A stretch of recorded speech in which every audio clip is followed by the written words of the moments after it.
क्यों दिया माता पार्वती ने गौ माता को श्राप? हिंदू धर्म में गाय को माता का दर्जा दिया जाता है और हर घर में गौ माता के लिए पहली रोटी निकाली जाती है। संसार में इनका जन्म मानव जाति के कल्याण के लिए हुआ है। पुराणों के अनुसार 33 करोड़ देवी देवता हैं, जो कि गाय में ये सभी देवी देवता निवास करते हैं। फिर आखिर ऐसा क्यों हुआ कि मां पार्वती ने उन्हें श्राप दिया?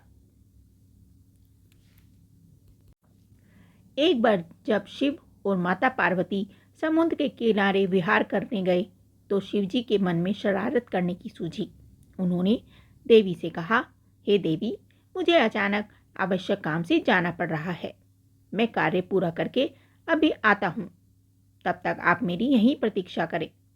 दरअसल शिव माता पार्वती को परेशान करना चाहते थे। शिवजी की बात मानकर देवी पार्वती अकेले ही तट पर बैठकर उनकी प्रतीक्षा करने लगी। इसी तरह शाम हो गई और उस दिन तीज की तिथि थी। जब रात तक शिवजी ना लौटे तो माता पार्वती ने तट पर ही रेत के शिवलिंग का निर्माण किया और आसपास उपलब्ध पूजन सामग्री से रात भर निर्जला निराहार व्रत पूरा किया। शिवजी सूक्ष्म रूप से वहीं उपस्थित थे और हर गतिविधि के साक्षी थे। सुबह होने पर पार्वती ने समुद्र में रेत के शिवलिंग और पूजन सामग्री का विसर्जन कर दिया। इसके थोड़ी देर बाद शिवजी प्रकट हो गए और बोलने लगे कि देवी पार्वती, आपने कल तीज की तिथि पर मेरी पूजा नहीं की। पार्वती जी ने कहा कि मैंने पूजा की है और अभी सारी सामग्री को विसर्जित किया है। अभी भी शिवजी उनके साथ ठिठोली कर रहे थे। उन्होंने कहा कि पार्वती, मुझे तो पूजा का कोई चिन्ह दिखाई नहीं दे रहा। अगर आपने पूजा की है तो प्रमाण दीजिए। माँ पार्वती भी समझ चुकी थी कि भगवान शिव उन्हें जानबूझकर सता रहे हैं, क्योंकि जो जगत की हर घटना का साक्षी है उसे प्रमाण की क्या आवश्यकता। देवी पार्वती भी इसी हंसी मजाक का भरपूर आनंद ले रही थी। शिवजी की बात सुनकर माता पार्वती ने आसपास देखा। उन्हें एक गाय खड़ी दिखाई दी। उन्होंने शिवजी से कहा कि ये गाय मेरी साक्षी है।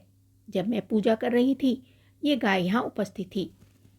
शिवजी ने गाय से पूछा कि क्या पार्वती ने पूजा की है। गाय ने ना में सर हिला दिया। शिवजी ने कहा, पार्वती, आप असत्य कह रही हैं। गाय ने आपकी गवाही नहीं दी। शिवजी के सामने स्वयं का झूठा साबित होना पार्वती सहन न कर पाई और क्रोध में आकर उन्होंने उसी वक्त गाय को श्राप दे दिया।